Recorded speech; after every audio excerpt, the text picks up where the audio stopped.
into this level down here. Does that sound good, guys? Yeah. Excellent. Now, I also want to say thank you all for being here. If I didn't say that already, I'm super excited to be a part of this. I really love doing this. You might think I know exactly what I'm going to say today, but I absolutely have no idea. That's not exactly true. But I'm not going to do anything by memory, by script. I'm going to kind of take your lead, and that's why I'm looking at all you guys. I get a feel for where you guys are at, what you guys are doing. In the back row with cell phone? No. No cell phones, please. You can save that for the break. Thank you. Need your attention. Otherwise, you're not going to be here. All right, you guys all got that down? Mm-hmm. All right, we're going to do some erasing. We'll move on to the next step. Today we're talking about electricity and electrical concepts. And we need to start from a basic level and then move forward. Now, if you've been through tech school, you do a lot of electrical troubleshooting on a regular basis, you're going to have heard or experienced a lot of this first part before. But I encourage you to continue paying attention because you might start to appreciate it in a new way and develop a deeper level of understanding of some of these ideas. The first thing I want you to understand is what are we actually doing in the trades? What are we actually doing? One thinks that we're sawing wood, right? Hammering nails, turning wrenches, turning screws, cutting pipe, pulling pipe, pulling things, lifting things, renting, sweating. It's not what we're actually doing. What are we actually doing? What are we really doing? Not even that. When you're down in the crawl space all by yourself, you're not related to nobody. What are you doing? Solving issues with our clients.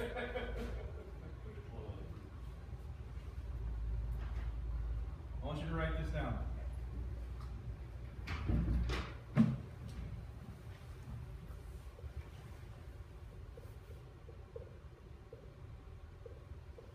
You're facilitating. I tend to write upwards, even though I'm only so tall. Pretty soon I'm going to be up here. You're facilitating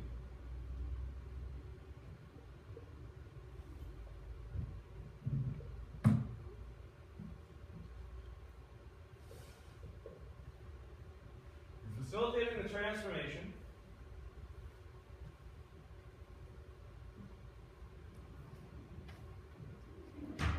of energy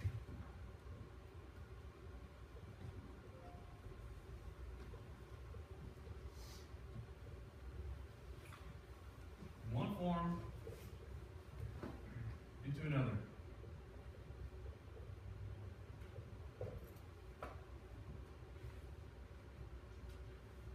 We are facilitating, transforming the transformation of energy from one form into another, and another, and another, and another, and another.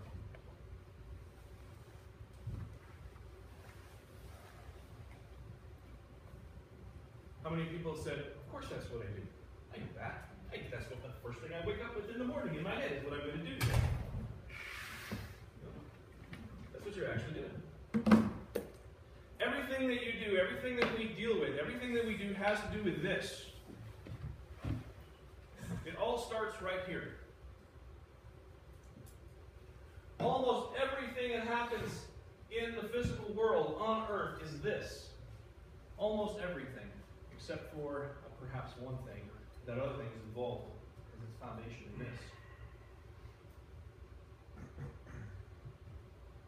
What do you suppose is the most valuable commodity that's exchanged from person to person on the planet? Oxygen. Do I exchange oxygen with you? Information is what it is. Information. Information. How do we exchange information now? Through the internet. What's the internet based on? Communication. Based on this. Nothing would happen without this. Nothing would happen without this. Everything is based on this. If you're a plumber, you might say, how the heck do I do this? If you install an electric water heater or a gas-fired water heater, you're doing this. You're facilitating the transformation of energy from one form into another. Do you pick something up from one level and put it up on another level? Yeah. That's what you're doing. You're doing this. Nothing happens without this. Everything happens with this, and this is what we do. What we do actually touches into the root of humanity.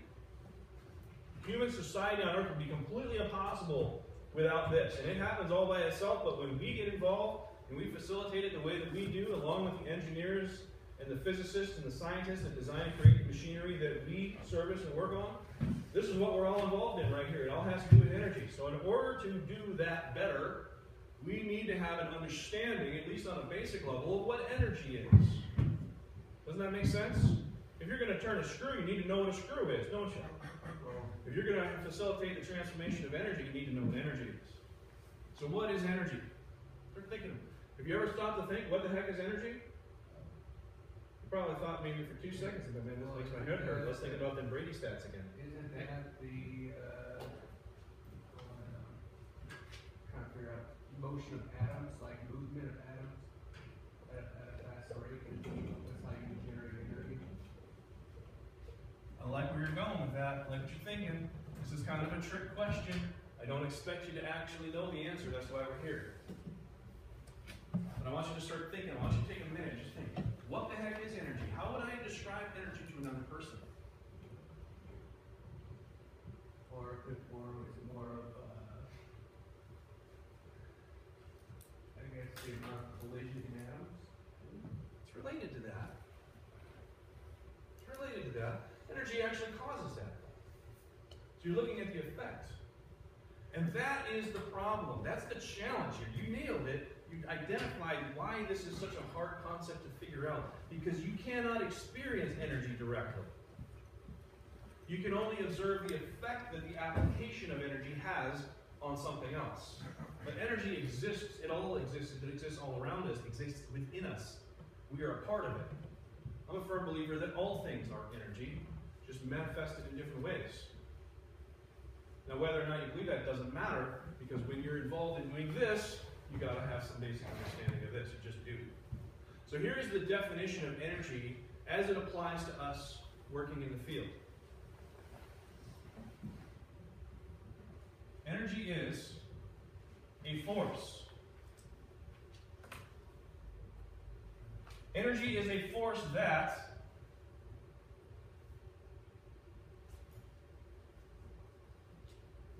can be applied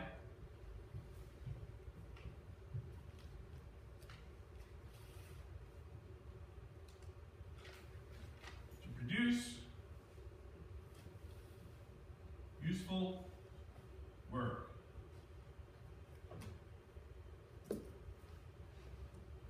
Energy is a force that can be applied to produce useful work. Now, useful work, that's something we can obviously understand, right? When I take that marker and I lift it from here to here, I've done useful work, haven't I? That required a transformation of energy. That might not be immediately obvious. Well, of course it did, but let's think about how does that actually happen? Where does the energy come from that causes this useful work to occur?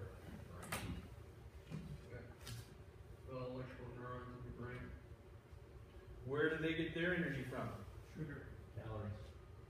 Where did that come from? Food. Where did that come from? Farming, agriculture. Right. Where did the energy come to grow the food? Nutrients.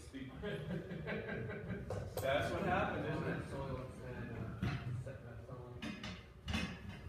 Our bodies are an energy transformation device. The energy that we get from the food that we eat originally came from the sun at some point in time. The sun is the source of all of the useful energy that we have on Earth, and it has a source too.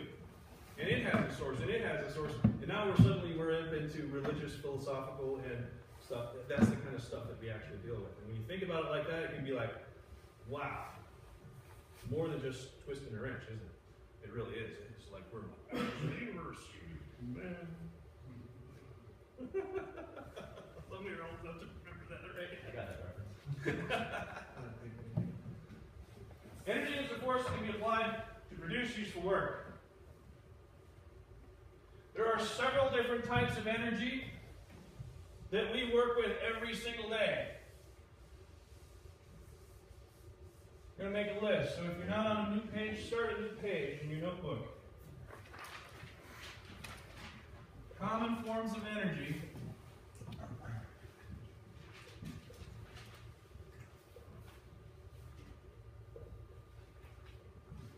I want to pause for a second because we said we're transforming energy from one form into another. So there are different forms of energy, and all we're doing is transforming them from one form into another. So let's explore a little bit what these different forms of energy are.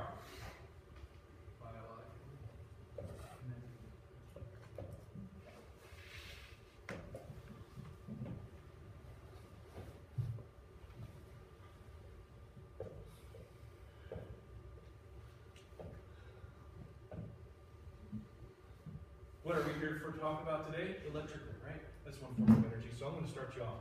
Electrical.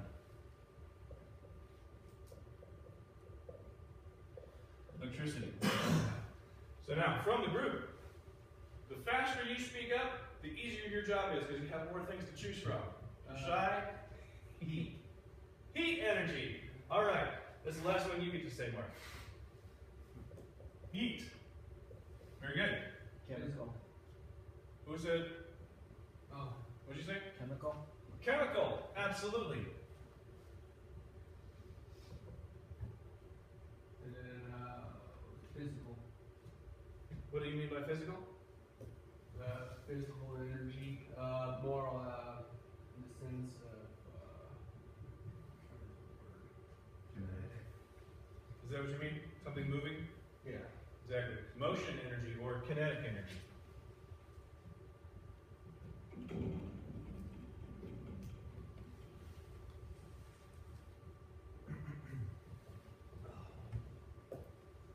Next.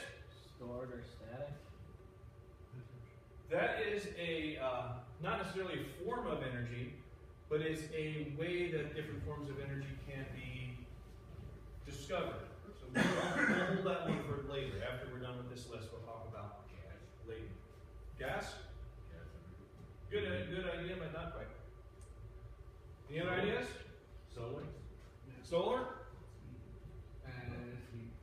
Solar is a form of energy, but we're going to call that actually nuclear energy / radiation. Nuclear energy.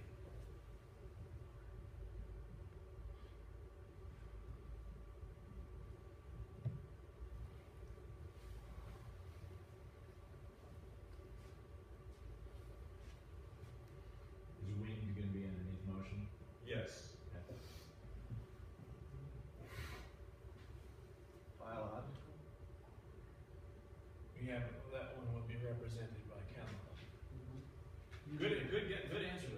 Fusion or fission? And I think that's a great answer, but that would be under nuclear as well. Good answer.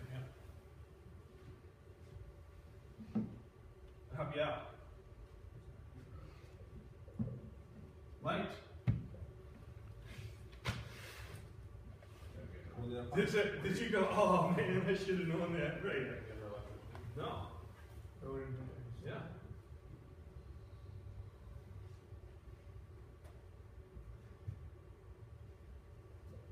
Sound. Sound is a form of energy.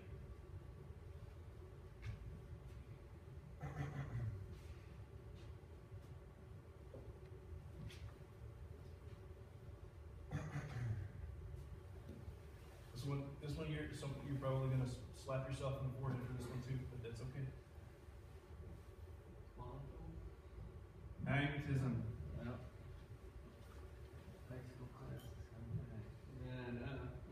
And If you were anything like me in high school chemistry, you might have been sitting in the back of the room, falling asleep, going, "Well, when am I ever going to think about all this stupid stuff in real life?" Every single day, this is what it's all about. This is what makes the difference between being a bench warmer and a world champion. This level of understanding. Last but not least, we have gravity. And I put it last because it's the least understood form of energy as far as how it actually works. In fact, when we get really right down to what is energy, that brings up a lot of metaphysical questions that the top minds in the world have been struggling to answer for thousands of years and still aren't. That's what I'm saying, we're talking